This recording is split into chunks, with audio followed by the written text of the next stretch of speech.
The Book of Job, Chapter 1. There was a man in the land of Uz whose name was Job, and that man was blameless and upright, one who feared God, and turned away from evil.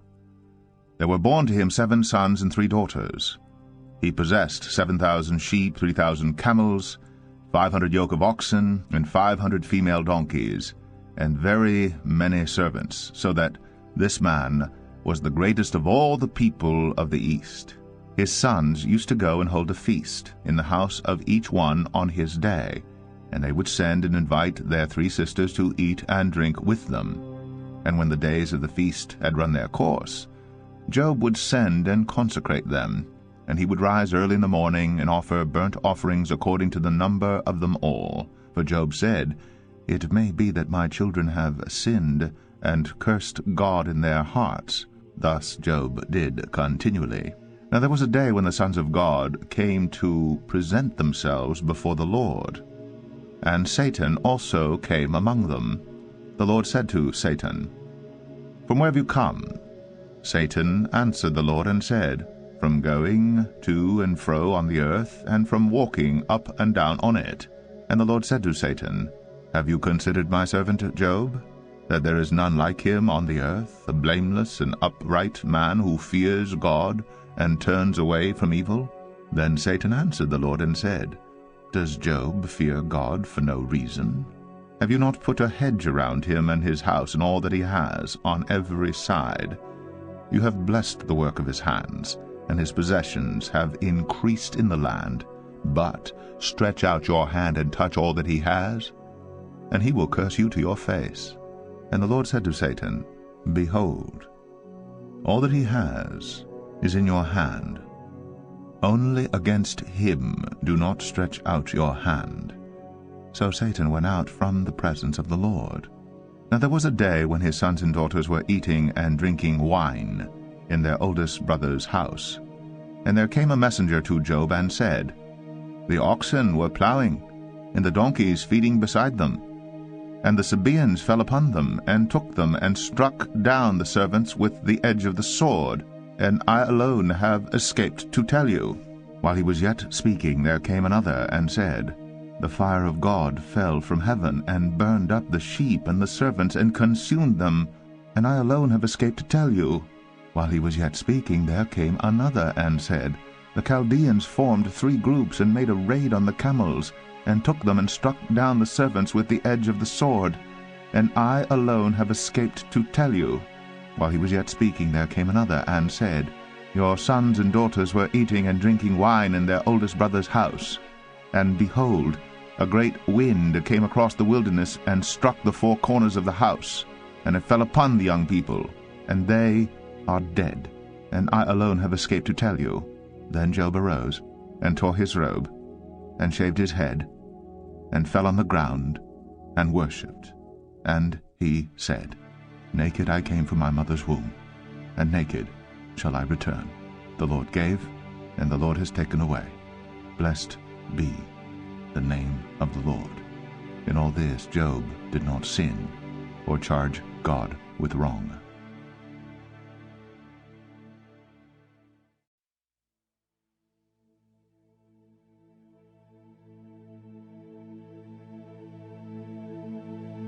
Job 2. Again there was a day when the sons of God came to present themselves before the Lord. And Satan also came among them to present himself before the Lord. And the Lord said to Satan, "From where have you come?" Satan answered the Lord and said, "From going to and fro on the earth, and from walking up and down on it."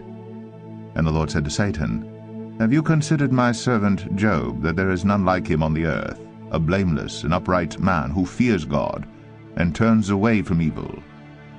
He still holds fast his integrity, although you incited me against him to destroy him without reason." Then Satan answered the Lord and said, "Skin for skin. All that a man has he will give for his life. But stretch out your hand and touch his bone and his flesh, and he will curse you to your face." And the Lord said to Satan, "Behold, he is in your hand. Only spare his life." So Satan went out from the presence of the Lord and struck Job with loathsome sores from the sole of his foot to the crown of his head. And he took a piece of broken pottery with which to scrape himself while he sat in the ashes. Then his wife said to him, "Do you still hold fast your integrity? Curse God and die."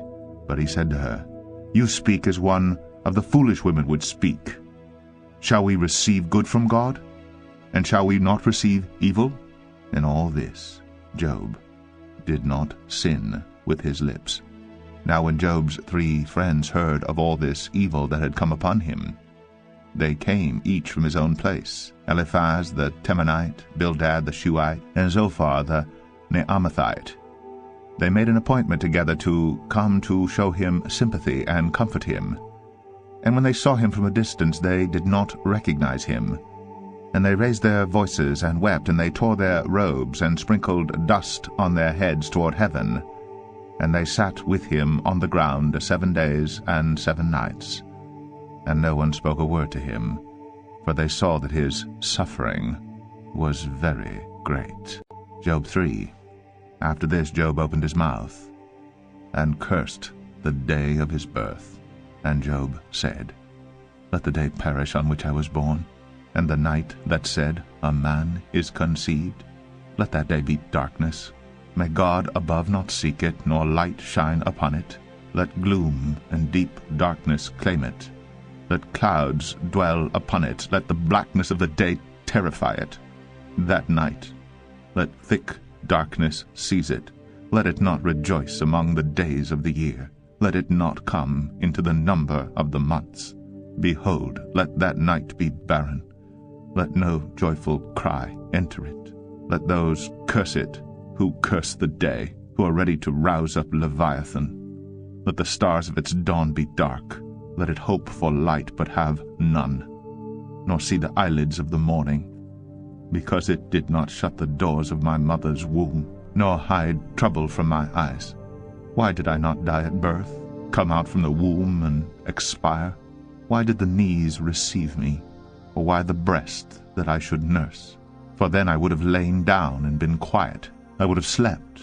Then I would have been at rest, with kings and counselors of the earth who rebuilt ruins for themselves, or with princes who had gold, who filled their houses with silver.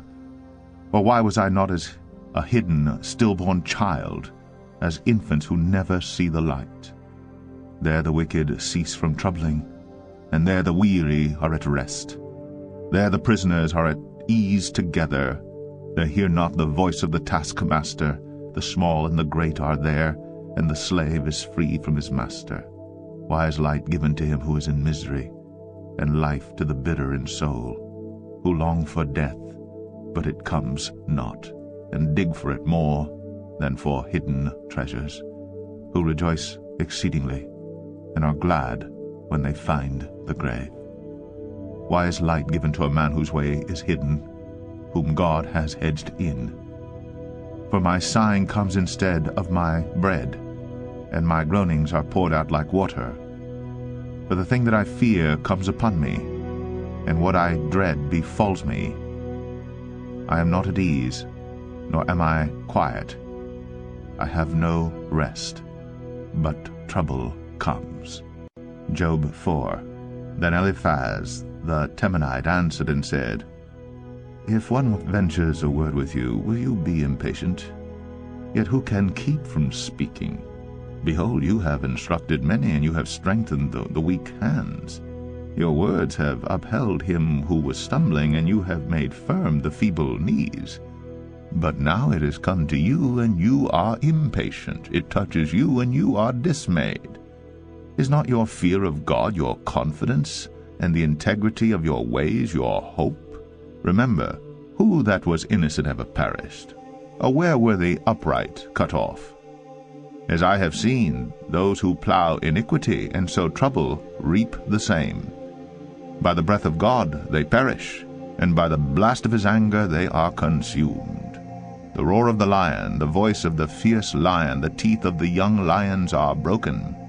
The strong lion perishes for lack of prey, and the cubs of the lioness are scattered. Now a word was brought to me stealthily. My ear received the whisper of it. Amid thoughts from visions of the night, when deep sleep falls on men, Dread came upon me, and trembling, which made all my bones shake. A spirit glided past my face. The hair of my flesh stood up. It stood still, but I could not discern its appearance. A form was before my eyes. There was silence. Then I heard a voice.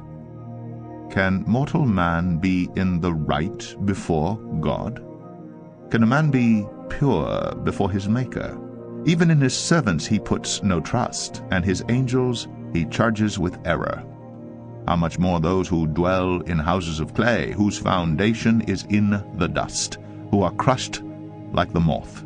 Between morning and evening they are beaten to pieces. They perish forever, without anyone regarding it. Is not their tent cord plucked up within them? Do they not die, and that without wisdom? Job 5. Call now. Is there anyone who will answer you? To which of the holy ones will you turn? Surely vexation kills the fool, and jealousy slays the simple. I have seen the fool taking root, but suddenly I cursed his dwelling. His children are far from safety. They are crushed in the gate, and there is no one to deliver them. The hungry eat his harvest, and he takes it even out of thorns. And the thirsty pant after his wealth. For affliction does not come from the dust, nor does trouble sprout from the ground. But man is born to trouble, as the sparks fly upward. As for me, I would seek God, and to God would I commit my cause. Who does great things and unsearchable, marvelous things without number? He gives rain on the earth, and sends waters on the fields. He sets on high those who are lowly, and those who mourn are lifted to safety. He frustrates the devices of the crafty, so that their hands achieve no success. He catches the wise in their own craftiness, and the schemes of the wily are brought to a quick end. They meet with darkness in the daytime, and grope at noonday as in the night. But he saves the needy from the sword of their mouth, and from the hand of the mighty. So the poor have hope, and injustice shuts her mouth. Behold, blessed is the one whom God reproves. Therefore despise not the discipline of the Almighty. For he wounds, but he binds up. He shatters, but his hands heal. He will deliver you from 6 troubles. In 7 no evil shall touch you. In famine he will redeem you from death, and in war from the power of the sword. You shall be hidden from the lash of the tongue, and shall not fear destruction when it comes. At destruction and famine you shall laugh, and shall not fear the beasts of the earth. For you shall be in league with the stones of the field, and the beasts of the field shall be at peace with you. You shall know that your tent is at peace, and you shall inspect your fold and miss nothing. You shall know also that your offspring shall be many, and your descendants as the grass of the earth. You shall come to your grave in ripe old age, like a sheaf gathered up in its season. Behold, this we have searched out. It is true. Hear and know it for your good. Job 6. Then Job answered and said, Oh, that my vexation were weighed, and all my calamity laid in the balances. For then it would be heavier than the sand of the sea. Therefore my words have been rash. For the arrows of the Almighty are in me. My spirit drinks their poison. The terrors of God are arrayed against me. Does the wild donkey bray when he has grass, or the ox low over his fodder? Can that which is tasteless be eaten without salt? Or is there any taste in the juice of the mallow? My appetite refuses to touch them. They are as food that is loathsome to me. Oh, that I might have my request, and that God would fulfill my hope, that it would please God to crush me, that he would let loose his hand and cut me off. This would be my comfort. I would even exult in pain unsparing, for I have not denied the words of the Holy One. What is my strength that I should wait? And what is my end that I should be patient? Is my strength the strength of stones? Or is my flesh bronze? Have I any help in me when resource is driven from me? He who withholds kindness from a friend forsakes the fear of the Almighty. My brothers are treacherous as a torrent bed, as torrential streams that pass away, which are dark with ice, and where the snow hides itself. When they melt, they disappear. When it is hot, they vanish from their place. The caravans turn aside from their course. They go up into the waste and perish. The caravans of Tema look. The travelers of Sheba hope. They are ashamed because they are confident. They come there and are disappointed. For you have now become nothing. You see my calamity and are afraid. Have I said, make me a gift? Or from your wealth offer a bribe for me? Or deliver me from the adversary's hand? Or redeem me from the hand of the ruthless? Teach me, and I will be silent. Make me understand how I have gone astray. How forceful are upright words! But what does reproof from you reprove? Do you think that you can reprove words when the speech of a despairing man is wind? You would even cast lots over the fatherless and bargain over your friend. But now, be pleased to look at me, for I will not lie to your face. Please turn, let no injustice be done. Turn now, my vindication is at stake. Is there any injustice on my tongue? Cannot my palate discern the cause of calamity? Job 7. Has not a man hard service on earth? And are not his days like the days of a hired hand? Like a slave who longs for the shadow, and like a hired hand who longs for his wages. So I am allotted months of emptiness, and nights of misery are apportioned to me. When I lie down I say, when shall I arise? But the night is long, and I am full of tossing till the dawn. My flesh is clothed with worms and dirt. My skin hardens, then breaks out afresh. My days are swifter than a weaver's shuttle, and come to their end without hope. Remember that my life is a breath. My eye will never again see good. The eye of him who sees me will behold me no more. While your eyes are on me, I shall be gone. As the cloud fades and vanishes, so he who goes down to Sheol does not come up. He returns no more to his house, nor does his place know him any more. Therefore I will not restrain my mouth. I will speak in the anguish of my spirit. I will complain in the bitterness of my soul. Am I the sea or a sea monster that you set guard over me?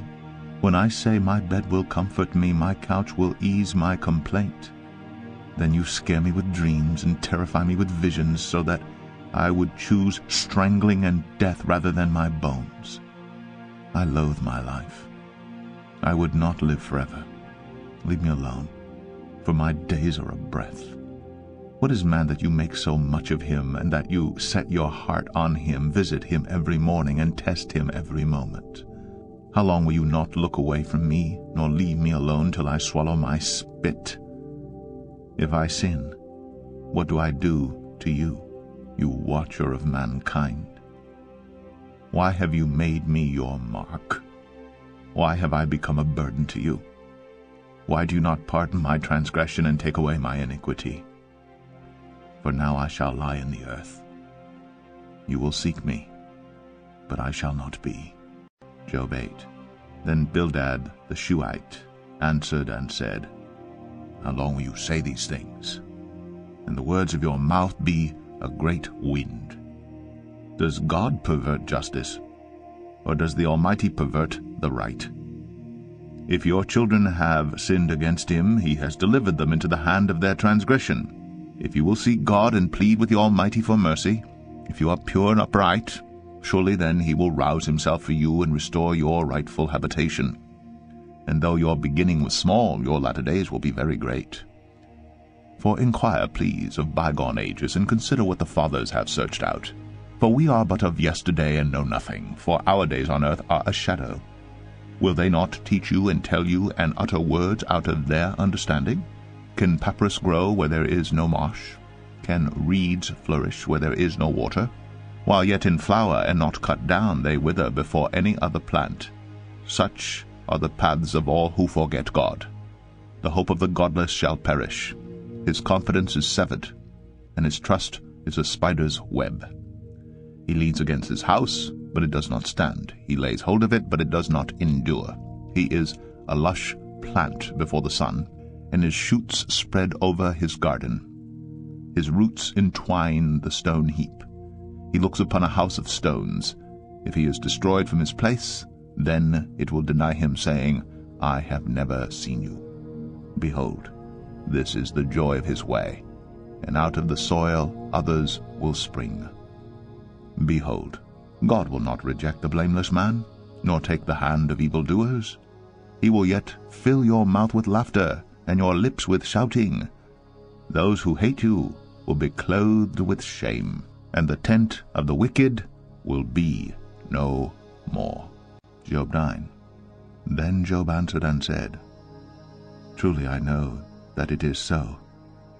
But how can a man be in the right before God? If one wished to contend with him, one could not answer him once in 1,000 times. He is wise in heart and mighty in strength. Who has hardened himself against him and succeeded? He who removes mountains, and they know it not, when he overturns them in his anger, who shakes the earth out of its place, and its pillars tremble, who commands the sun, and it does not rise, who seals up the stars, who alone stretched out the heavens and trampled the waves of the sea, who made the Bear and Orion, the Pleiades, and the chambers of the south, who does great things beyond searching out, and marvelous things beyond number. Behold, he passes by me, and I see him not. He moves on, but I do not perceive him. Behold, he snatches away. Who can turn him back? Who will say to him, What are you doing? God will not turn back his anger. Beneath him bowed the helpers of Rahab. How then can I answer him, choosing my words with him? Though I am in the right, I cannot answer him. I must appeal for mercy to my accuser. If I summoned him and he answered me, I would not believe that he was listening to my voice. For he crushes me with a tempest and multiplies my wounds without cause. He will not let me get my breath, but fills me with bitterness. If it is a contest of strength, behold, he is mighty. If it is a matter of justice, who can summon him? Though I am in the right, my own mouth would condemn me. Though I am blameless, he would prove me perverse. I am blameless. I regard not myself. I loathe my life. It is all one. Therefore I say, he destroys both the blameless and the wicked. When disaster brings sudden death, he mocks at the calamity of the innocent. The earth is given into the hand of the wicked. He covers the faces of its judges. If it is not he, who then is it? My days are swifter than a runner. They flee away. They see no good. They go by like skiffs of reed, like an eagle swooping on the prey. If I say, I will forget my complaint, I will put off my sad face and be of good cheer. I become afraid of all my suffering, for I know you will not hold me innocent. I shall be condemned. Why then do I labor in vain? If I wash myself with snow and cleanse my hands with lye, yet you will plunge me into a pit, and my own clothes will abhor me. For he is not a man as I am, that I might answer him, that we should come to trial together. There is no arbiter between us, who might lay his hand on us both. Let him take his rod away from me, and let not dread of him terrify me. Then I would speak without fear of him, for I am not so in myself. Job 10. I loathe my life. I will give free utterance to my complaint. I will speak in the bitterness of my soul. I will say to God, do not condemn me. Let me know why you contend against me. Does it seem good to you to oppress, to despise the work of your hands, and favor the designs of the wicked? Have you eyes of flesh? Do you see as man sees? Are your days as the days of man, or your years as a man's years, that you seek out my iniquity and search for my sin, although you know that I am not guilty, and there is none to deliver out of your hand? Your hands fashioned and made me, and now you have destroyed me altogether.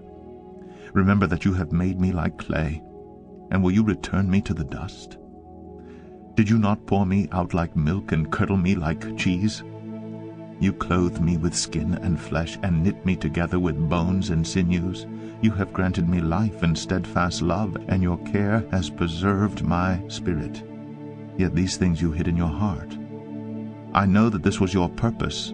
If I sin, you watch me, and do not acquit me of my iniquity. If I am guilty, woe to me. If I am in the right, I cannot lift up my head. For I am filled with disgrace, and look on my affliction. And were my head lifted up, you would hunt me like a lion, and again work wonders against me. You renew your witnesses against me, and increase your vexation toward me. You bring fresh troops against me. Why did you bring me out from the womb? Would that I had died before any eye had seen me, and were as though I had not been carried from the womb to the grave. Are not my days few? Then cease and leave me alone, that I may find a little cheer before I go. And I shall not return to the land of darkness and deep shadow, the land of gloom like thick darkness, like deep shadow without any order, where light is as thick darkness. Job 11. Then Zophar the Naamathite answered and said, Should a multitude of words go unanswered, and a man full of talk be judged right? Should your babble silence men, and when you mock shall no one shame you? For you say, My doctrine is pure, and I am clean in God's eyes. But oh, that God would speak, and open his lips to you, and that he would tell you the secrets of wisdom, for he is manifold in understanding. Know then that God exacts of you less than your guilt deserves. Can you find out the deep things of God? Can you find out the limit of the Almighty? It is higher than heaven. What can you do? Deeper than Sheol, what can you know? Its measure is longer than the earth, and broader than the sea. If he passes through and imprisons, and summons the court, who can turn him back? For he knows worthless men.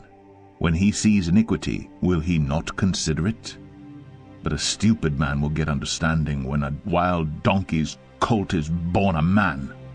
If you prepare your heart, you will stretch out your hands toward him. If iniquity is in your hand, put it far away, and let not injustice dwell in your tents. Surely then you will lift up your face without blemish. You will be secure and will not fear. You will forget your misery. You will remember it as waters that have passed away. And your life will be brighter than the noonday. Its darkness will be like the morning. And you will feel secure because there is hope. You will look around and take your rest in security. You will lie down, and none will make you afraid. Many will court your favor, but the eyes of the wicked will fail. All way of escape will be lost to them, and their hope is to breathe their last. Job 12. Then Job answered and said, No doubt you are the people, and wisdom will die with you. But I have understanding as well as you. I am not inferior to you. Who does not know such things as these? I am a laughingstock to my friends. I, who called to God, and he answered me, a just and blameless man, am a laughingstock. In the thought of one who is at ease, there is contempt for misfortune. It is ready for those whose feet slip. The tents of robbers are at peace, and those who provoke God are secure, who bring their God in their hand. But ask the beasts, and they will teach you, the birds of the heavens, and they will tell you, or the bushes of the earth, and they will teach you, and the fish of the sea will declare to you. Who among all these does not know that the hand of the Lord has done this? In his hand is the life of every living thing, and the breath of all mankind. Does not the ear test words as the palate tastes food? Wisdom is with the aged, and understanding in length of days. With God are wisdom and might. He has counsel and understanding. If he tears down, none can rebuild.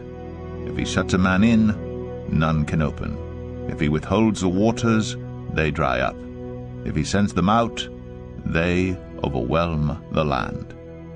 With him are strength and sound wisdom. The deceived and the deceiver are his. He leads counselors away stripped, and judges he makes fools. He looses the bonds of kings, and binds a waistcloth on their hips. He leads priests away stripped, and overthrows the mighty. He deprives of speech those who are trusted, and takes away the discernment of the elders. He pours contempt on princes, and loosens the belt of the strong. He uncovers the deeps out of darkness, and brings deep darkness to light. He makes nations great, and he destroys them. He enlarges nations and leads them away. He takes away understanding from the chiefs of the people of the earth, and makes them wander in a pathless waste. They grope in the dark without light, and he makes them stagger like a drunken man. Job 13. Behold, my eye has seen all this, my ear has heard and understood it. What you know I also know. I am not inferior to you. But I would speak to the Almighty, and I desire to argue my case with God.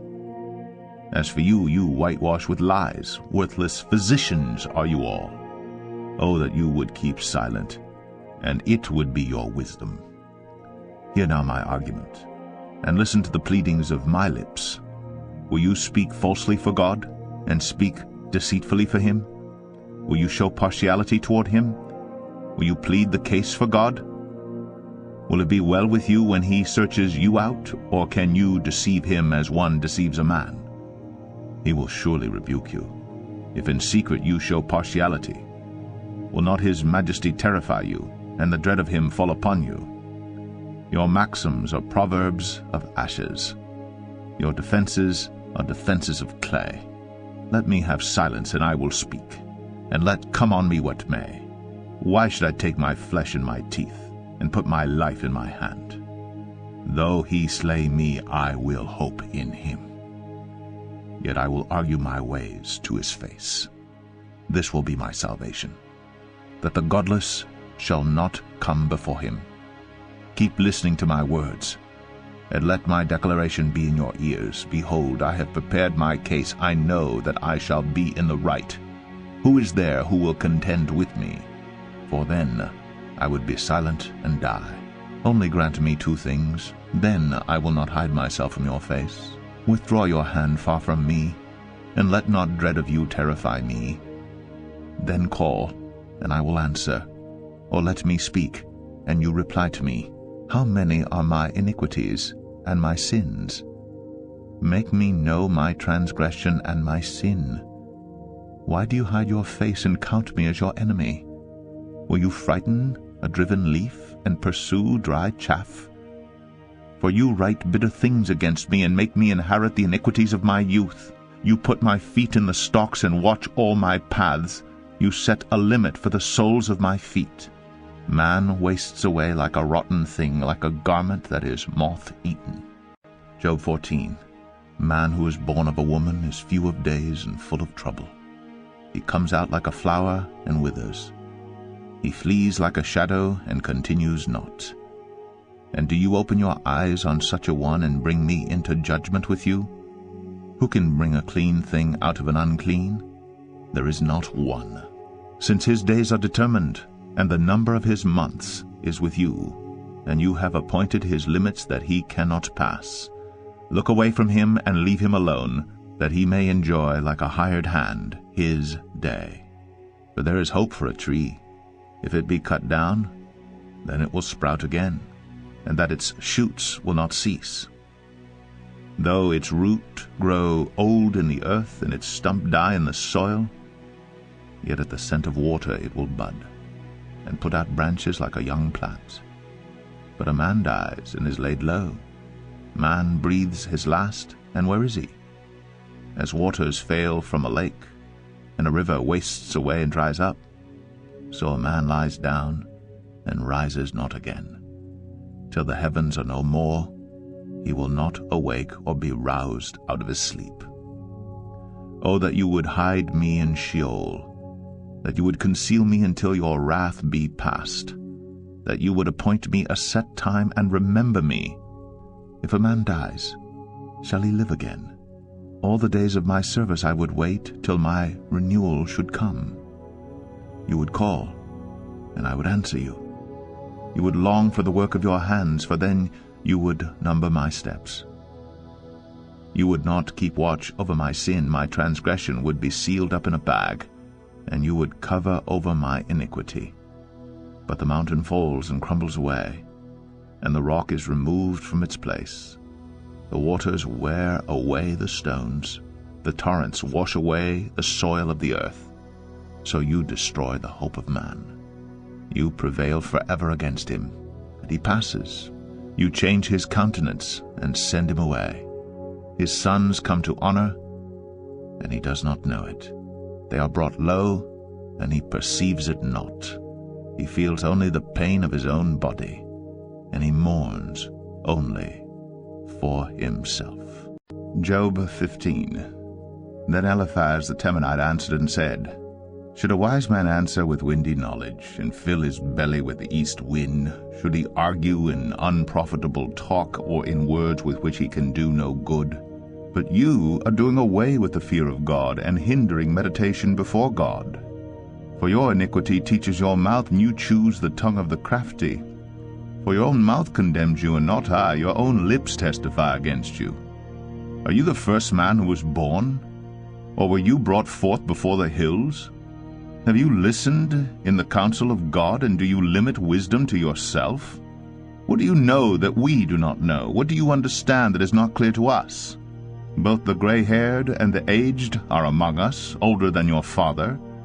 Are the comforts of God too small for you, or the word that deals gently with you?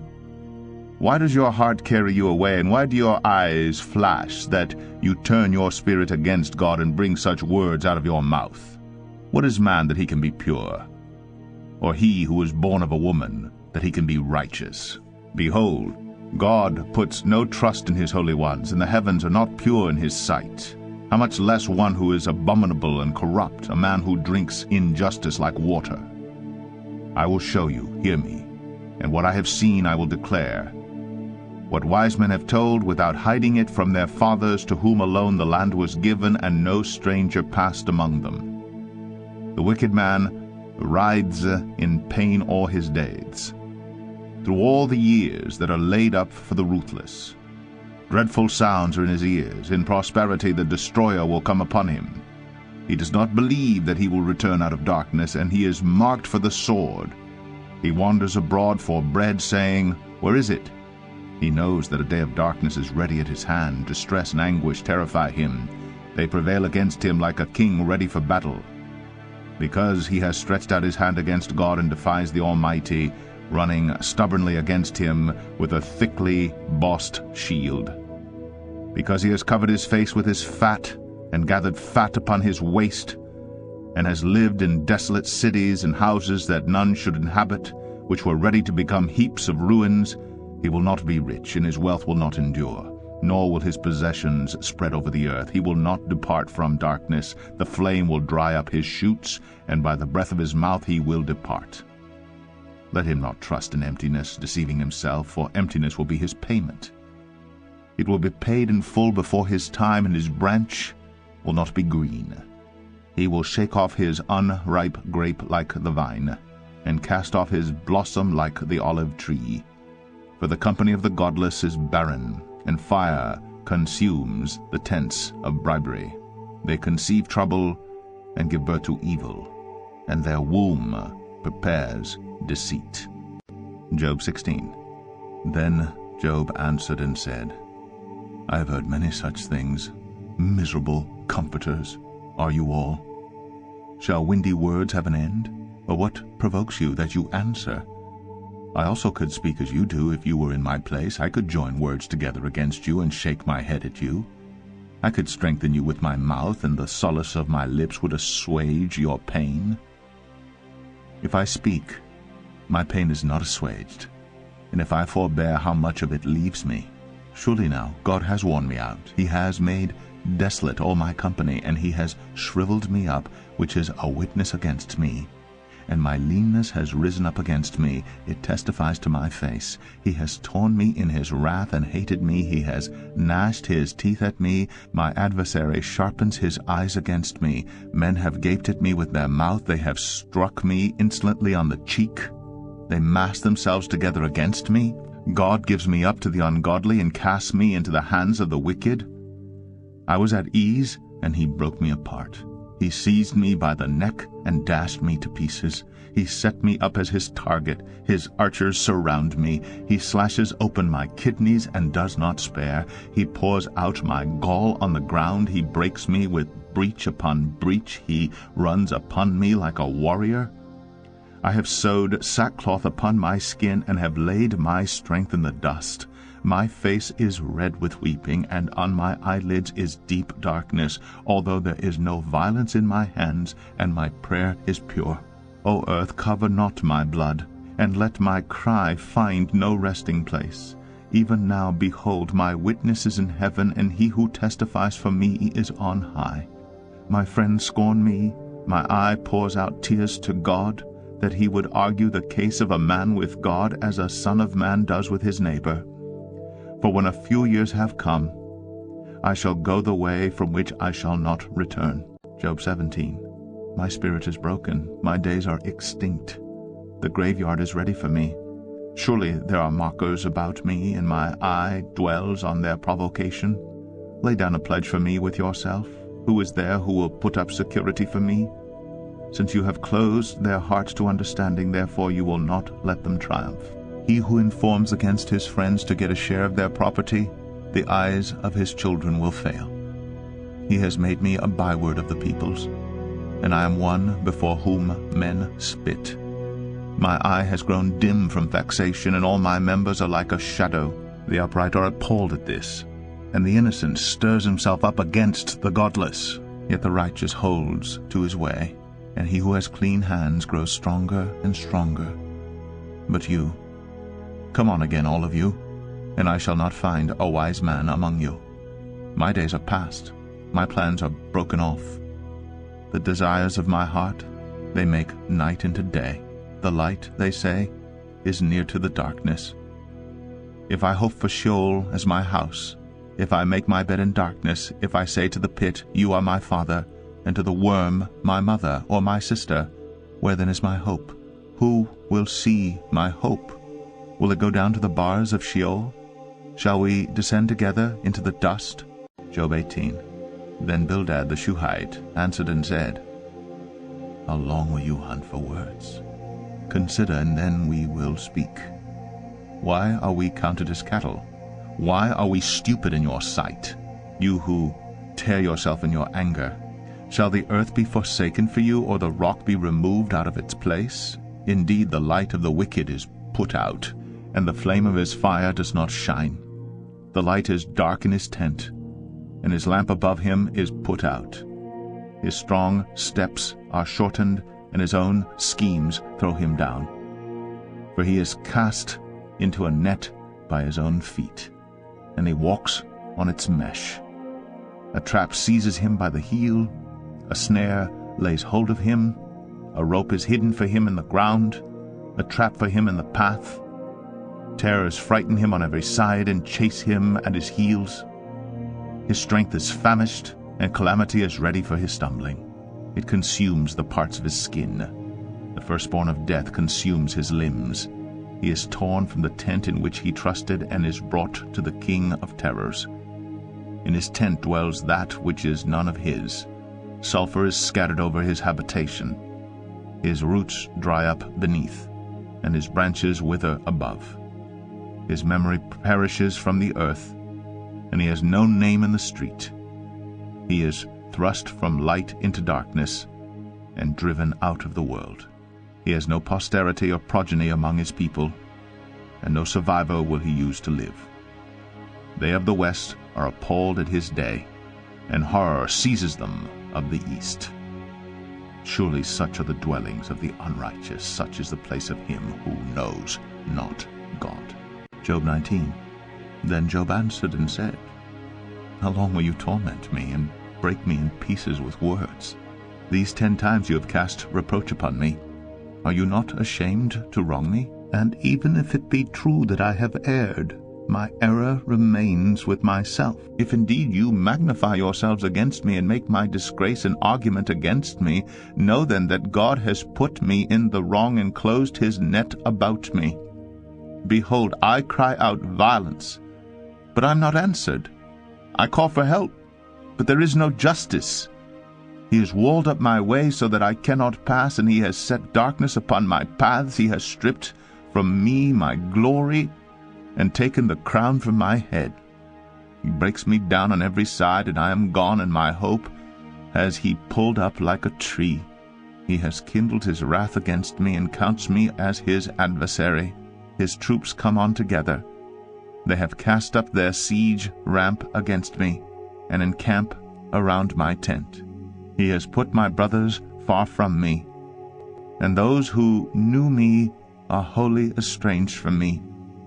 My relatives have failed me. My close friends have forgotten me. The guests in my house and my maidservants count me as stranger. I have become a foreigner in their eyes. I call to my servant, but he gives me no answer. I must plead with him with my mouth for mercy. My breath is strange to my wife, and I am a stench to the children of my own mother. Even young children despise me. When I rise, they talk against me. All my intimate friends abhor me, and those whom I loved have turned against me. My bones stick to my skin and to my flesh, and I have escaped by the skin of my teeth. Have mercy on me. Have mercy on me, O you my friends, for the hand of God has touched me. Why do you, like God, pursue me? Why are you not satisfied with my flesh? Oh, that my words were written. Oh, that they were inscribed in a book. Oh, that with an iron pen and lead they were engraved in the rock forever. For I know that my Redeemer lives, and at the last he will stand upon the earth. And after my skin has been thus destroyed, yet in my flesh I shall see God, whom I shall see for myself.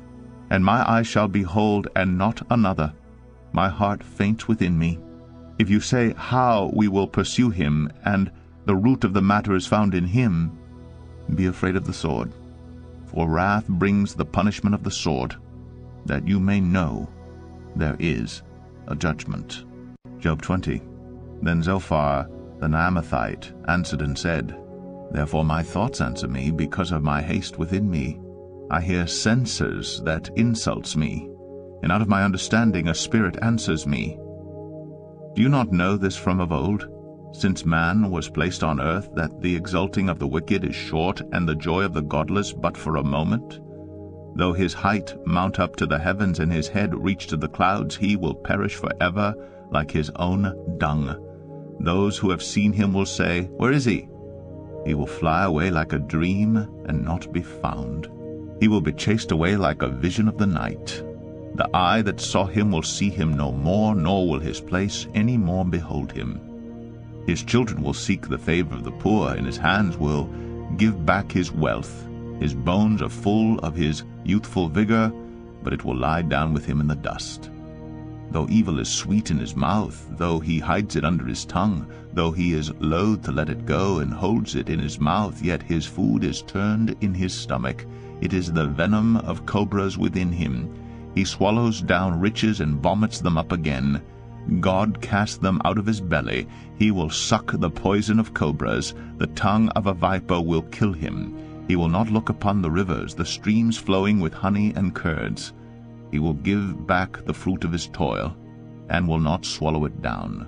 From the profit of his trading he will get no enjoyment. For he has crushed and abandoned the poor. He has seized a house that he did not build. Because he knew no contentment in his belly, he will not let anything in which he delights escape him. There was nothing left after he had eaten, therefore his prosperity will not endure. In the fullness of his sufficiency he will be in distress. The hand of everyone in misery will come against him. To fill his belly to the full, God will send his burning anger against him and rain it upon him into his body. He will flee from an iron weapon. A bronze arrow will strike him through. It is drawn forth and comes out of his body. The glittering point comes out of his gallbladder. Terrors come upon him. Utter darkness is laid up for his treasures. A fire not fanned will devour him. What is left in his tent will be consumed. The heavens will reveal his iniquity, and the earth will rise up against him. The possessions of his house will be carried away, dragged off in the day of God's wrath. This is the wicked man's portion from God, the heritage decreed for him by God. Job 21. Then Job answered and said, Keep listening to my words, and let this be your comfort. Bear with me, and I will speak. And after I have spoken, mock on. As for me, is my complaint against man? Why should I not be impatient? Look at me, and be appalled, and lay your hand over your mouth. When I remember, I am dismayed, and shuddering seizes my flesh. Why do the wicked live, reach old age, and grow mighty in power? Their offspring are established in their presence, and their descendants before their eyes. Their houses are safe from fear, and no rod of God is upon them. Their bull breeds without fail. Their cow calves, and does not miscarry. They send out their little boys like a flock, and their children dance. They sing to the tambourine and the lyre, and rejoice to the sound of the pipe. They spend their days in prosperity, and in peace they go down to Sheol. They say to God, Depart from us. We do not desire the knowledge of your ways. What is the Almighty that we should serve him? And what profit do we get if we pray to him? Behold, is not their prosperity in their hand? The counsel of the wicked is far from me. How often is it that the lamp of the wicked is put out, that their calamity comes upon them, that God distributes pains in his anger, that they are like straw before the wind, and like chaff that the storm carries away? You say, God stores up their iniquity for their children. Let him pay it out to them, that they may know it. Let their own eyes see their destruction, and let them drink of the wrath of the Almighty. For what do they care for their houses after them, when the number of their months is cut off? Will any teach God knowledge, seeing that he judges those who are on high? One dies in his full vigor, being wholly at ease and secure, his pails full of milk, and the marrow of his bones moist. Another dies in bitterness of soul, never having tasted of prosperity. They lie down alike in the dust, and the worms cover them. Behold, I know your thoughts and your schemes to wrong me. For you say, Where is the house of the prince? Where is the tent in which the wicked live? Have you not asked those who travel the roads, and do you not accept their testimony, that the evil man is spared in the day of calamity, that he is rescued in the day of wrath? Who declares his way to his face, and who repays him for what he has done? When he is carried to the grave, watch is kept over his tomb. The clods of the valley are sweet to him. All mankind follows after him, and those who go before him are innumerable. How then will you comfort me with empty nothings? There is nothing left of your answers but falsehood. Job 22. Then Eliphaz the Temanite answered and said, Can a man be profitable to God? Surely he who is wise is profitable to himself. Is it any pleasure to the Almighty if you are in the right, or is it gain to him if you make your ways blameless? Is it for your fear of him that he reproves you and enters into judgment with you? Is not your evil abundant? There is no end to your iniquities. For you have exacted pledges of your brothers for nothing, and stripped the naked of their clothing. You have given no water to the weary to drink, and you have withheld bread from the hungry. The man with power possessed the land, and the favored man lived in it. You have sent widows away empty, and the arms of the fatherless were crushed. Therefore snares are all around you, and sudden terror overwhelms you, or darkness so that you cannot see, and a flood of water covers you. Is not God high in the heavens? See the highest stars, how lofty they are. But you say, What does God know? Can he judge through the deep darkness? Thick clouds veil him so that he does not see, and he walks on the vault of heaven. Will you keep to the old way that wicked men have trod? They were snatched away before their time, their foundation was washed away. They said to God, Depart from us, and what can the Almighty do to us? Yet he filled their houses with good things. But the counsel of the wicked is far from me. The righteous see it, and are glad. The innocent one mocks at them, saying, Surely our adversaries are cut off, and what they left the fire has consumed.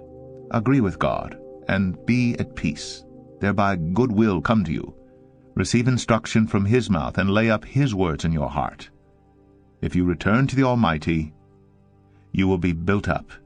If you remove injustice far from your tents, if you lay gold in the dust, the gold of Ophir among the stones of the torrent bed, then the Almighty will be your gold and your precious silver. For then you will delight yourself in the Almighty and lift up your face to God. You will make your prayer to him, and he will hear you, and you will pay your vows. You will decide on a matter, and it will be established for you, and light will shine on your ways. For when they are humbled, you say, It is because of pride.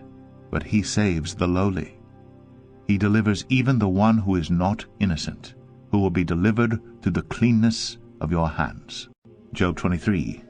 Then Job answered and said, Today also my complaint is bitter. My hand is heavy on account of my groaning. Oh, that I knew where I might find him, that I might come even to his seat. I would lay my case before him and fill my mouth with arguments. I would know what he would answer me, and understand what he would say to me. Would he contend with me in the greatness of his power? No, he would pay attention to me.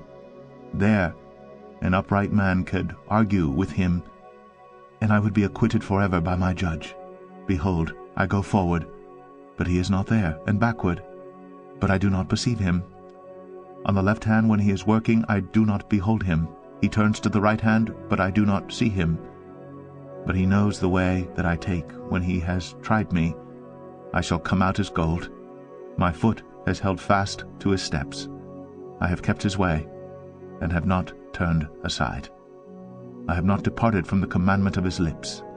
I have treasured the words of his mouth more than my portion of food. But he is unchangeable, and who can turn him back? What he desires, that he does. For he will complete what he appoints for me. And many such things are in his mind. Therefore I am terrified at his presence. When I consider, I am in dread of him. God has made my heart faint. The Almighty has terrified me. Yet I am not silenced because of the darkness, nor because thick darkness covers my face. Job 24. Why are not times of judgment kept by the Almighty, and why do those who know him never see his days? Some move landmarks, they seize flocks and pasture them. They drive away the donkey of the fatherless. They take the widow's ox for a pledge. They thrust the poor off the road. The poor of the earth all hide themselves. Behold, like wild donkeys in the desert, the poor go out to their toil seeking game. The wasteland yields food for their children. They gather their fodder in the field, and they glean the vineyard of the wicked man. They lie all night naked without clothing, and have no covering in the cold. They are wet with the rain of the mountains, and cling to the rock for lack of shelter. There are those who snatch the fatherless child from the breast, and they take a pledge against the poor. They go about naked without clothing, hungry. They carry the sheaves. Among the olive rows of the wicked they make oil. They tread the winepresses, but suffer thirst. From out of the city the dying groan, and the soul of the wounded cries for help. Yet God charges no one with wrong. There are those who rebel against the light, who are not acquainted with its ways, and do not stay in its paths. The murderer rises before it is light, that he may kill the poor needy, and in the night he is like a thief. The eye of the adulterer also waits for the twilight, saying, No eye will see me, and he veils his face. In the dark they dig through houses, by day they shut themselves up. They do not know the light, for deep darkness is morning to all of them. For they are friends with the terrors of deep darkness. You say, Swift are they on the face of the waters. Their portion is cursed in the land. No treader turns toward their vineyards. Drought and heat snatch away the snow waters. So does Sheol those who have sinned. The womb forgets them. The worm finds them sweet. They are no longer remembered. So wickedness is broken like a tree. They wrong the barren childless woman, and do no good to the widow. Yet God prolongs the life of the mighty by his power. They rise up when they despair of life. He gives them security, and they are supported, and his eyes are upon their ways. They are exalted a little while, and then are gone. They are brought low, and gathered up like all others. They are cut off like the heads of grain. If it is not so, who will prove me a liar, and show that there is nothing in what I say? Job 25. Then Bildad the Shuhite answered and said, Dominion and fear are with God. He makes peace in his high heaven. Is there any number to his armies? Upon whom does his light not arise? How then can man be in the right before God? How can he who is born of woman be pure? Behold, even the moon is not bright, and the stars are not pure in his eyes. How much less man, who is a maggot, and the Son of Man, who is a worm? Job 26. Then Job answered and said, How you have helped him who has no power. How you have saved the arm that has no strength. How you have counseled him who has no wisdom, and plentifully declared sound knowledge. With whose help have you uttered words, and whose breath has come out from you? The dead tremble under the waters and their inhabitants. Sheol is naked before God, and Abaddon has no covering. He stretches out the north over the void, and hangs the earth on nothing. He binds up the waters in his thick clouds, and the cloud is not split open under them. He covers the face of the full moon, and spreads over it his cloud. He has inscribed a circle on the face of the waters, at the boundary between light and darkness. The pillars of heaven tremble and are astounded at his rebuke. By his power still the sea. By his understanding he shattered Rahab. By his wind the heavens were made fair. His hand pierced the fleeing serpent. Behold, these are but the outskirts of his ways, and how small a whisper do we hear of him. But the thunder of his power, who can understand? Job 27. And Job again took up his discourse and said, As God lives, who has taken away my right, and the Almighty, who has made my soul bitter? As long as my breath is in me and the Spirit of God is in my nostrils, my lips will not speak falsehood, and my tongue will not utter deceit. Far be it from me to say that you are right. Till I die I will not put away my integrity from me. I hold fast my righteousness and will not let it go. My heart does not reproach me for any of my days. Let my enemy be as the wicked, and let him who rises up against me be as the unrighteous. For what is the hope of the godless when God cuts him off, when God takes away his life? Will God hear his cry when distress comes upon him? Will he take delight in the Almighty? Will he call upon God at all times? I will teach you concerning the hand of God. What is with the Almighty I will not conceal. Behold, all of you have seen it yourselves. Why then have you become altogether vain? This is the portion of a wicked man with God, and the heritage that oppressors receive from the Almighty. If his children are multiplied, it is for the sword, and his descendants have not enough bread. Those who survive him the pestilence buries, and his widows do not weep. Though he heap up silver like dust, and pile up clothing like clay, he may pile it up, but the righteous will wear it, and the innocent will divide the silver. He builds his house like a moth's, like a booth that a watchman makes. He goes to bed rich, but will do so no more. He opens his eyes, and his wealth is gone. Terrors overtake him like a flood.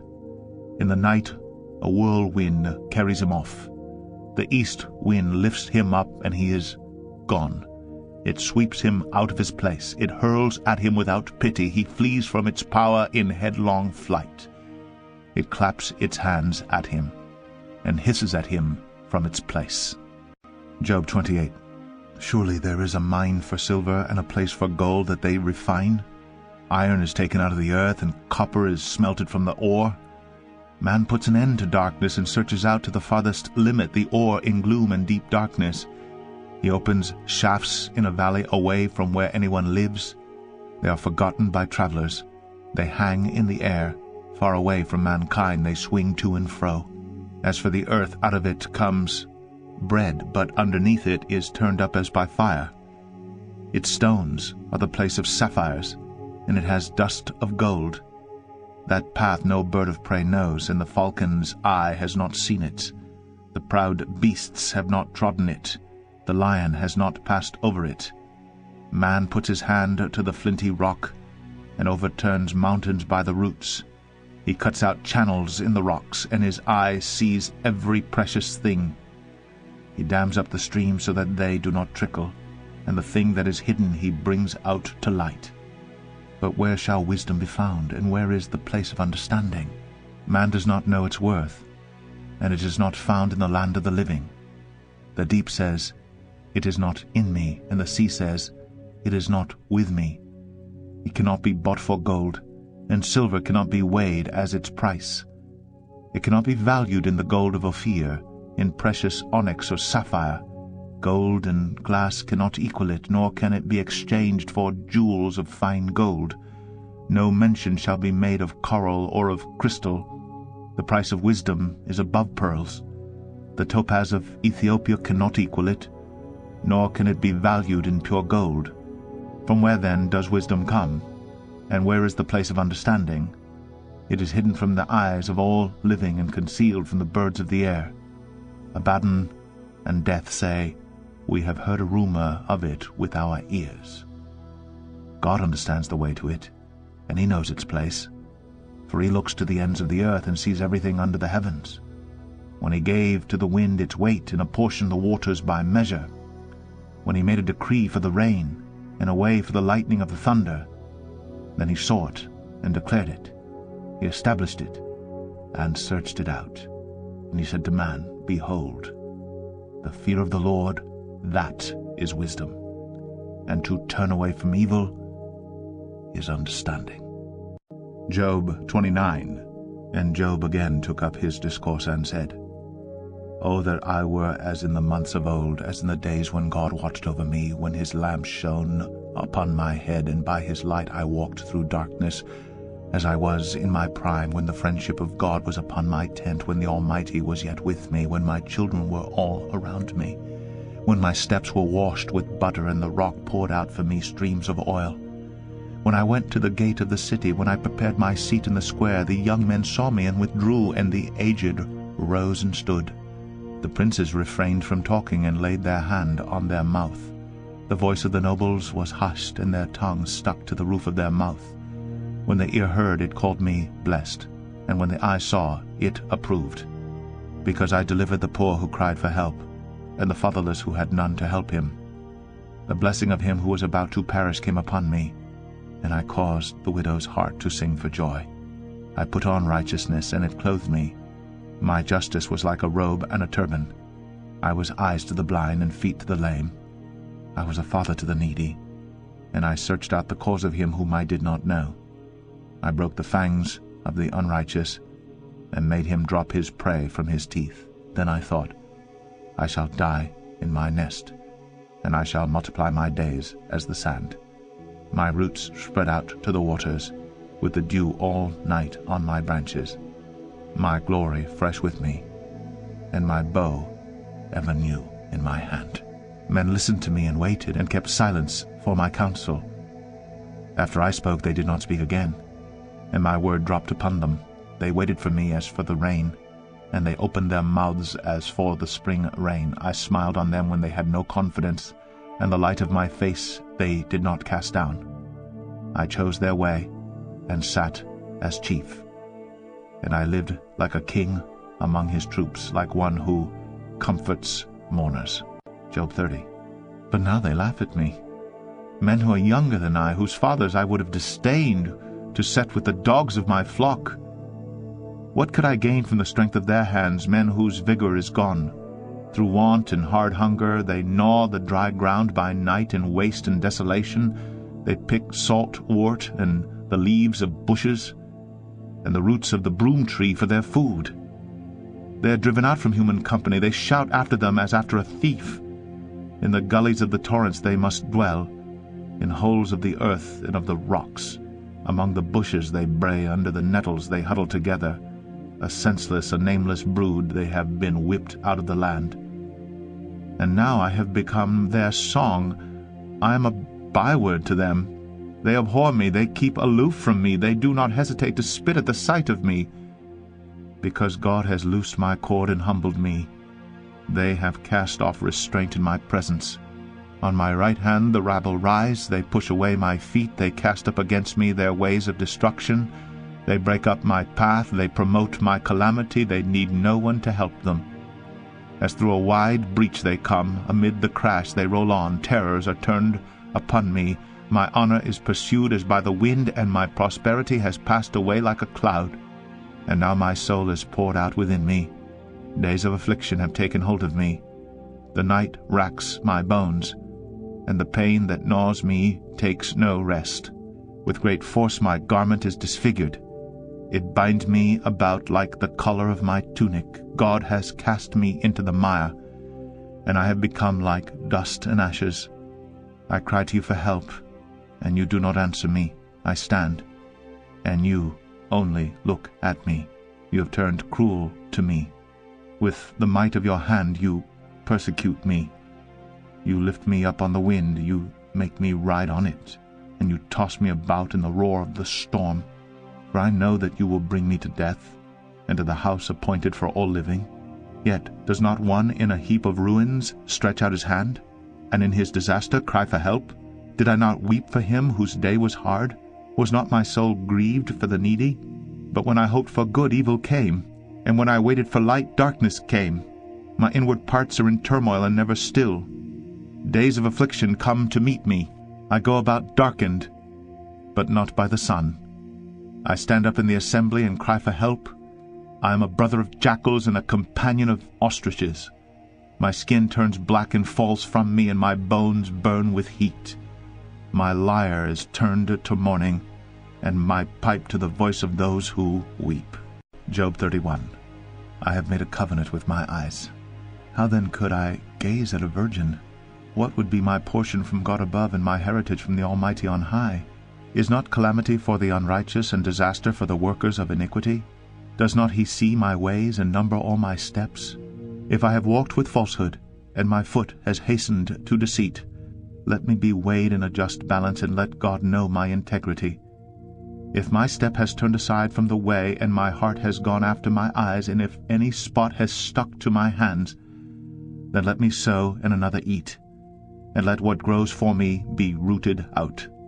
If my heart has been enticed toward a woman, and I have lain in wait at my neighbor's door, then let my wife grind for another, and let others bow down on her. For that would be a heinous crime. That would be an iniquity to be punished by the judges. For that would be a fire that consumes as far as Abaddon, and it would burn to the root all my increase. If I have rejected the cause of my manservant or my maidservant, when they brought a complaint against me, what then shall I do when God rises up? When he makes inquiry, what shall I answer him? Did not he who made me in the womb make him? And did not one fashion us in the womb? If I have withheld anything that the poor desired, or have caused the eyes of the widow to fail, or have eaten my morsel alone, and the fatherless has not eaten of it, for from my youth the fatherless grew up with me as with a father, and from my mother's womb I guided the widow. If I have seen anyone perish for lack of clothing, or the needy without covering, if his body has not blessed me, and if he has not warmed with the fleece of my sheep, if I have raised my hand against the fatherless because I saw my help in the gate, then let my shoulder blade fall from my shoulder, and let my arm be broken from its socket. For I was in terror of calamity from God, and I could not have faced his majesty. If I have made gold my trust, or called fine gold my confidence, if I have rejoiced because my wealth was abundant, or because my hand had found much, if I have looked at the sun when it shone, or the moon moving in splendor, and my heart has been secretly enticed, and my mouth has kissed my hand, this also would be an iniquity to be punished by the judges, for I would have been false to God above. If I have rejoiced at the ruin of him who hated me, or exulted when evil overtook him, I have not let my mouth sin by asking for his life with a curse. If the men of my tent have not said, Who is there that has not been filled with his meat? The sojourner has not lodged in the street. I have opened my doors to the traveler. If I have concealed my transgressions as others do, by hiding my iniquity in my bosom, because I stood in great fear of the multitude, and the contempt of families terrified me, so that I kept silence, and did not go out of doors. Oh, that I had one to hear me! Here is my signature. Let the Almighty answer me. Oh, that I had the indictment written by my adversary! Surely I would carry it on my shoulder. I would bind it on me as a crown. I would give him an account of all my steps. Like a prince, I would approach him. If my land has cried out against me, and its furrows have wept together, if I have eaten its yield without payment, and made its owners breathe their last, let thorns grow instead of wheat, and foul weeds instead of barley. The words of Job are ended. Job 32. So these 3 men ceased to answer Job, because he was righteous in his own eyes. Then Elihu the son of Barachel the Buzite of the family of Ram burned with anger. He burned with anger at Job because he justified himself rather than God. He burned with anger also at Job's 3 friends because they had found no answer, although they had declared Job to be in the wrong. Now Elihu had waited to speak to Job because they were older than he. And when Elihu saw that there was no answer in the mouth of these 3 men, he burned with anger. And Elihu the son of Barachel the Buzite answered and said, I am young in years, and you are aged. Therefore I was timid and afraid to declare my opinion to you. I said, Let days speak, and many years teach wisdom. But it is the spirit in man, the breath of the Almighty, that makes him understand. It is not the old who are wise, nor the aged who understand what is right. Therefore I say, Listen to me. Let me also declare my opinion. Behold, I waited for your words. I listened for your wise sayings while you searched out what to say. I gave you my attention, and behold, there was none among you who refuted Job or who answered his words. Beware lest you say, We have found wisdom. God may vanquish him, not a man. He has not directed his words against me, and I will not answer him with your speeches. They are dismayed. They answer no more. They have not a word to say. And shall I wait because they do not speak, because they stand there and answer no more? I also will answer with my share. I also will declare my opinion. For I am full of words. The spirit within me constrains me. Behold, my belly is like wine that has no vent, like new wineskins ready to burst. I must speak that I may find relief. I must open my lips and answer. I will not show partiality to any man or use flattery toward any person. For I do not know how to flatter, else my Maker would soon take me away.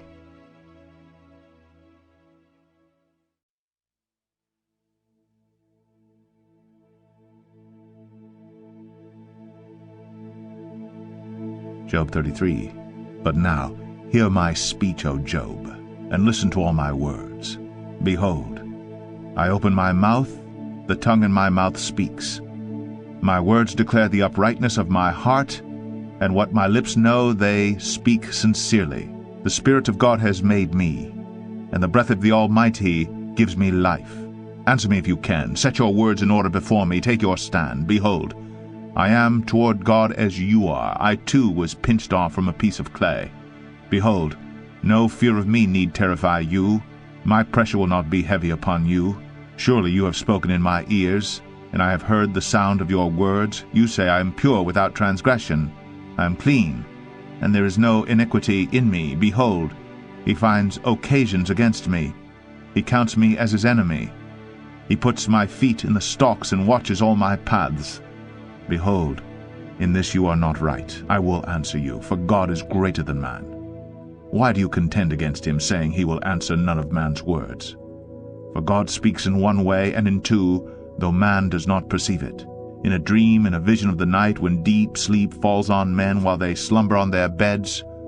Then he opens the ears of men and terrifies them with warnings, that he may turn man aside from his deed and conceal pride from a man.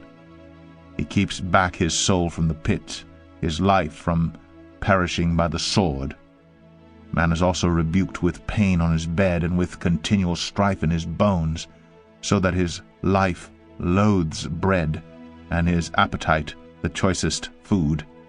His flesh is so wasted away that it cannot be seen, and his bones that were not seen stick out. His soul draws near the pit, and his life to those who bring death. If there be for him an angel, a mediator, or one of the 1,000, to declare to man what is right for him, and he is merciful to him and says, Deliver him from going down into the pit. I have found a ransom. Let his flesh become fresh with youth. Let him return to the days of his youthful vigor. Then man prays to God, and he accepts him. He sees his face with a shout of joy, and he restores to man his righteousness. He sings before men and says, I sinned, and perverted what was right, and it was not repaid to me. He has redeemed my soul from going down into the pit, and my life shall look upon the light. Behold, God does all these things twice, 3 times with a man, to bring back his soul from the pit, that he may be lighted with the light of life. Pay attention, O Job. Listen to me. Be silent, and I will speak. If you have any words, answer me. Speak, for I desire to justify you. If not, listen to me. Be silent, and I will teach you wisdom. Job 34. Then Elihu answered and said, Hear my words, you wise men, and give ear to me, you who know. For the ear tests words as the palate tastes food. Let us choose what is right. Let us know among ourselves what is good. For Job has said, I am in the right. And God has taken away my right. In spite of my right I am counted a liar. My wound is incurable, though I am without transgression. What man is like Job, who drinks up scoffing like water, who travels in company with evildoers and walks with wicked men? For he has said, It profits a man nothing that he should take delight in God. Therefore hear me, you men of understanding. Far be it from God that he should do wickedness, and from the Almighty that he should do wrong. For according to the work of a man he will repay him, and according to his ways he will make it befall him. Of a truth, God will not do it wickedly, and the Almighty will not pervert justice. Who gave him charge over the earth, and who laid on him the whole world? If he should set his heart to it, and gather to himself his spirit and his breath, all flesh would perish together, and man would return to dust. If you have understanding, hear this. Listen to what I say. Shall one who hates justice govern?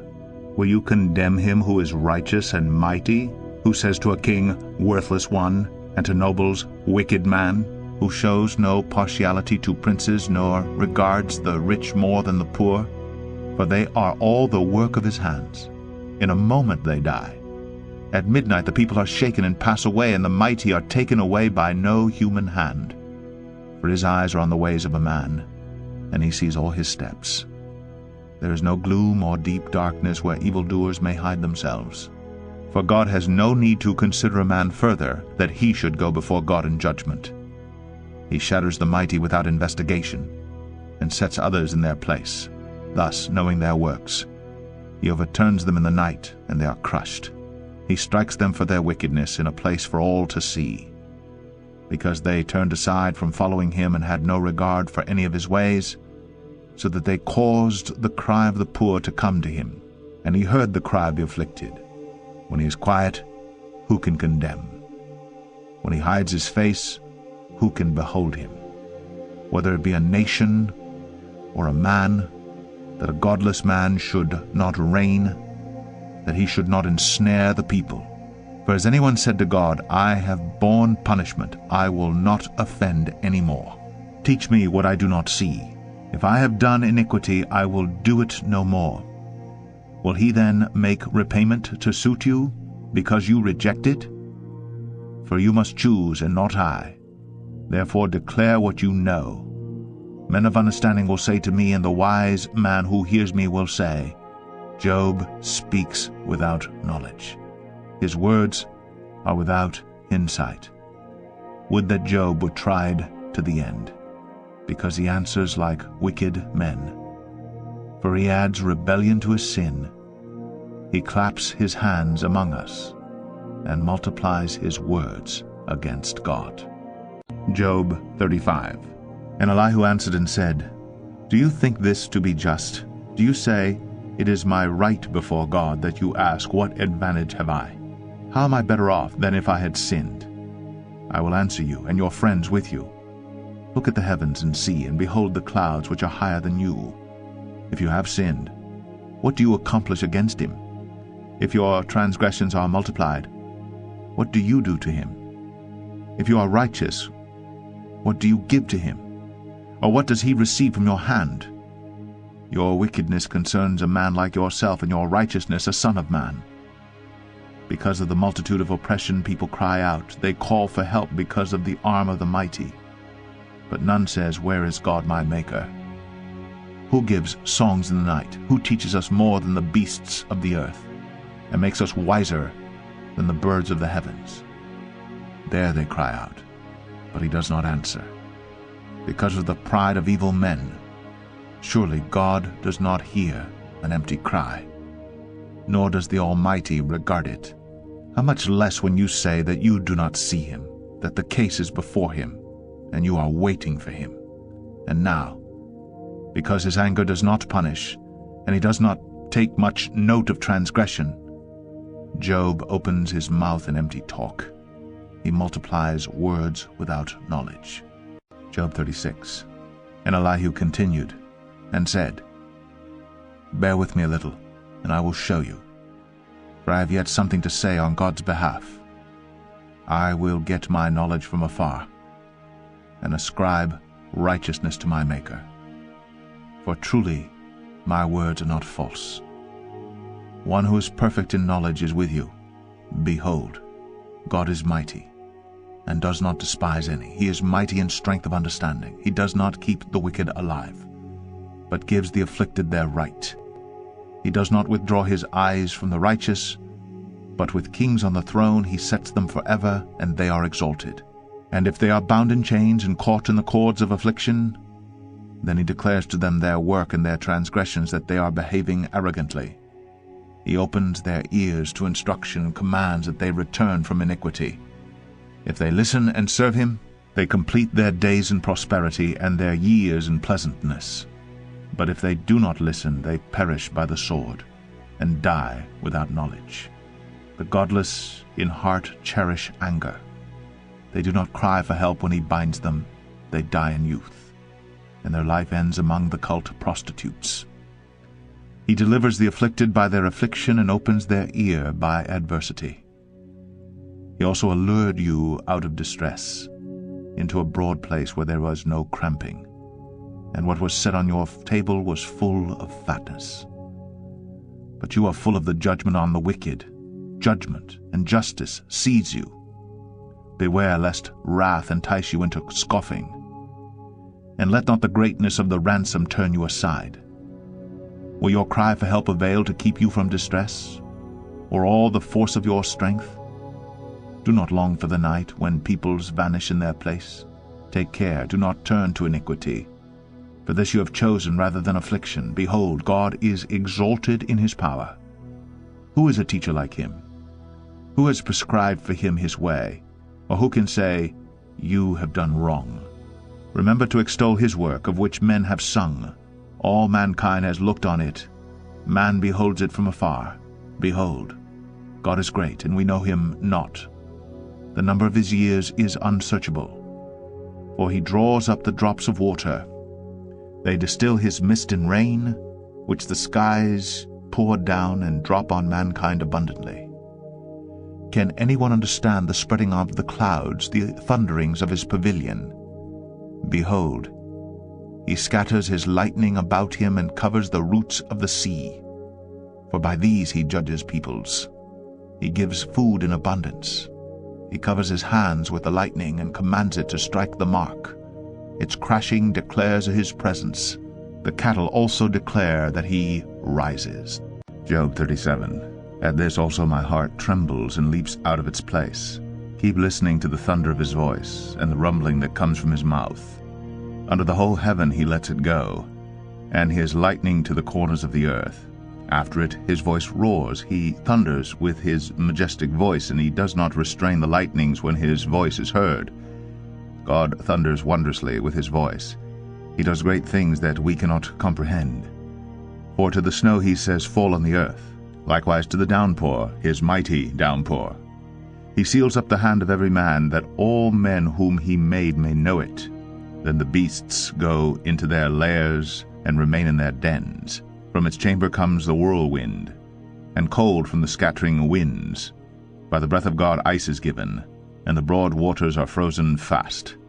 He loads the thick cloud with moisture, the clouds scatter his lightning. They turn around and around by his guidance, to accomplish all that he commands them on the face of the habitable world. Whether for correction, or for his land, or for love, he causes it to happen. Hear this, O Job. Stop and consider the wondrous works of God. Do you know how God lays his commands upon them, and causes the lightning of his cloud to shine? Do you know the balancing of the clouds, the wondrous works of him who is perfect in knowledge? You whose garments are hot when the earth is still because of the south wind. Can you, like him, spread out the skies, hard as a cast metal mirror? Teach us what we shall say to him. We cannot draw up our case because of darkness. Shall it be told him that I would speak? Did a man ever wish that he would be swallowed up? And now no one looks on the light, when it is bright in the skies, when the wind has passed and cleared them. Out of the north comes golden splendor. God is clothed with awesome majesty. The Almighty, we cannot find him. He is great in power. Justice and abundant righteousness he will not violate. Therefore men fear him. He does not regard any who are wise in their own conceit. Job 38. Then the Lord answered Job out of the whirlwind, and said, Who is this that darkens counsel by words without knowledge? Dress for action like a man. I will question you, and you make it known to me. Where were you when I laid the foundation of the earth? Tell me if you have understanding. Who determined its measurements? Surely you know. Or who stretched the line upon it? On what were its bases sunk? Or who laid its cornerstone when the morning stars sang together and all the sons of God shouted for joy? Or who shut in the sea with doors when it burst out from the womb? When I made clouds in garment and thick darkness its swaddling band, and prescribed limits for it, and set bars and doors, and said, Thus far you shall come, and no farther, and here shall your proud waves be stayed. Have you commanded the morning since your days began, and caused the dawn to know its place? Though it might take hold of the skirts of the earth, and the wicked be shaken out of it, it is changed like clay under the seal, and its features stand out like a garment. From their wicked their light is withheld, and their uplifted arm is broken. Have you entered into the springs of the sea, or walked in the recesses of the deep? Have the gates of death been revealed to you, or have you seen the gates of deep darkness? Have you comprehended the expanse of the earth? Declare, if you know all this. Where is the way to the dwelling of light? And where is the place of darkness, that you may take it to its territory, and that you may discern the paths to its home? You know, for you were born then, and the number of your days is great. Have you entered the storehouses of the snow? Or have you seen the storehouses of the hail, which I have reserved for the time of trouble, for the day of battle and war? What is the way to the place where the light is distributed, or where the east wind is scattered upon the earth? Who has cleft a channel for the torrents of rain, and a way for the thunderbolt, to bring rain on a land where no man is, on the desert in which there is no man, to satisfy the waste and desolate land, and to make the ground sprout with grass? Has the rain a father, or who has begotten the drops of dew? From whose womb did the ice come from, and who has given birth to the frost of heaven? The waters become hard like stone, and the face of the deep is frozen. Can you bind the chains of the Pleiades, or loose the cords of Orion? Can you lead forth the Mazareth in their season? Or can you guide the bear with its children? Do you know the ordinances of the heavens? Can you establish their rule on the earth? Can you lift up your voice to the clouds, that a flood of waters may cover you? Can you send forth lightnings, that they may go and say to you, Here we are? Who has put wisdom in the inward parts, or given understanding to the mind? Who can number the clouds of wisdom? Or who can tilt the waterskins of the heavens, when the dust runs into a mass and the clods stick fast together? Can you hunt the prey for the lion? Or satisfy the appetite of the young lions when they crouch in their dens or lie in wait in their thicket? Who provides for the raven its prey, when its young ones cry to God for help and wander about for lack of food? Job 39. Do you know when the mountain goats give birth? Do you observe the calving of the does? Can you number the months that they fulfill, and do you know the time when they give birth? When they crouch, bring forth their offspring, and are delivered of their young? Their young ones become strong, they grow up in the open, they go out and do not return to them. Who has let the wild donkey go free? Who has loosed the bonds of the swift donkey, to whom I have given the arid plain for his home, and the salt land for his dwelling place? He scorns the tumult of the city, he hears not the shouts of the driver. He ranges the mountains as his pasture, and he searches after every green thing. Is the wild ox willing to serve you? Will he spend the night at your manger? Can you bind him in the furrow with ropes, or will he harrow the valleys after you? Will you depend on him because his strength is great, and will you leave to him your labor? Do you have faith in him that he will return your grain and gather it to your threshing floor? The wings of the ostrich wave proudly, but are they the pinions and plumage of love? For she leaves her eggs to the earth and lets them be warned on the ground, forgetting that a foot may crush them and that the wild beast may trample them. She deals cruelly with her young, as if they were not hers. Though her labor be in vain, yet she has no fear, because God has made her forget wisdom and given her no share in understanding.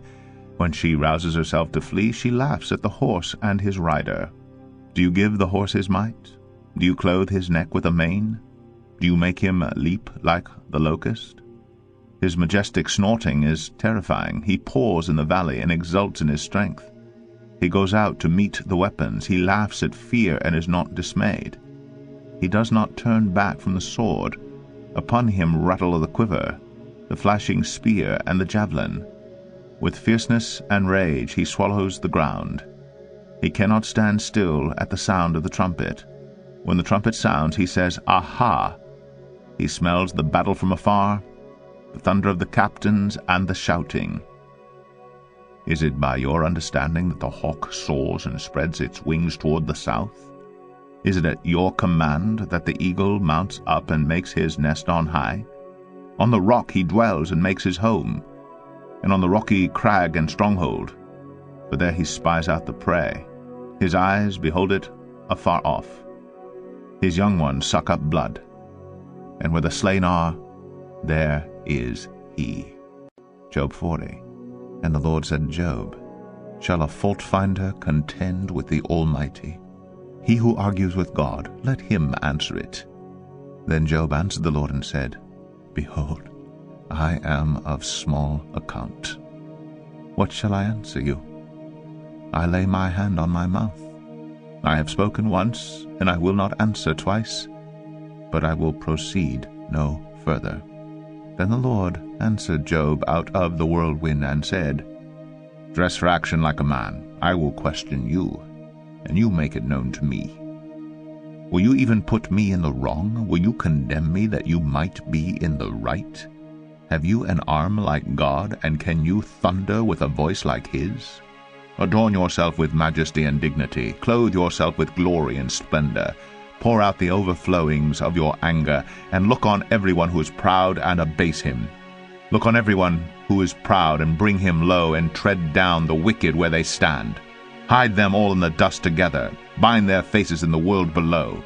Then will I also acknowledge to you that your own right hand can save you.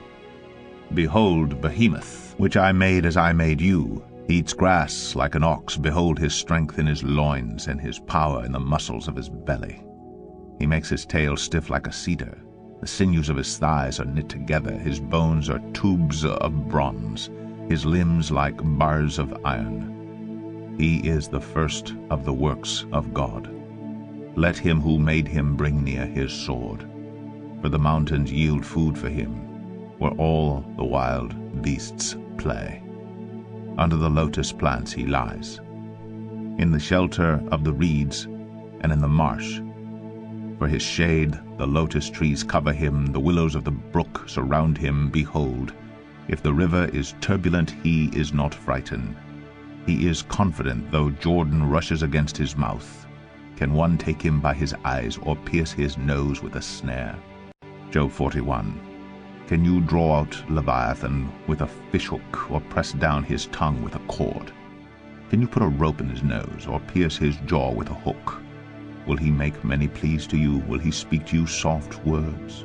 Will he make a covenant with you to take him for your servant forever? Will you play with him as with a bird, or will you put him on a leash for your girls? Will traders bargain over him? Will they divide him up among the merchants? Can you fill his skins with harpoons, or his head with fishing spears? Lay your hands on him, remember the battle. You will not do it again. Behold, the hope of a man is false. He is laid low even at the sight of him. No one is so fierce that he dares to stir him up. Who then is he who can stand before me? Who has first given to me that I should repay him? Whatever is under the whole heaven is mine. I will not keep silence concerning his limbs, or his mighty strength, or his goodly frame. Who can strip off his outer garment? Who would come near him with a bridle? Who can open the doors of his face? Around his teeth is terror. His back is made of rows of shields, shut up closely as with a seal. One is so near to another that no air can come between them. They are joined one to another. They clasp each other and cannot be separated. His sneezings flash forth light, and his eyes are like the eyelids of the dawn. Out of his mouth go flaming torches, sparks of fire leap forth. Out of his nostrils comes forth smoke, as from a boiling pot and burning rushes. His breath kindles coals, and a flame comes forth from his mouth. In his neck abides strength, and terror dances before him. The folds of his flesh stick together, firmly cast on him and immovable. His heart is hard as a stone, hard as the lower millstone. When he raises himself up, the mighty are afraid. At the crashing they are beside themselves. Though the sword reaches him, it does not avail, nor the spear, the dart, or the javelin. He counts iron as straw, and bronze as rotten wood. The arrow cannot make him flee. For him sling stones are turned to stubble. Clubs are counted as stubble. He laughs at the rattle of javelins. His underparts are like sharp potsherds. He spreads himself like a threshing sledge on the mire. He makes the deep boil like a pot. He makes the sea like a pot of ointment. Behind him he leaves a shining wake.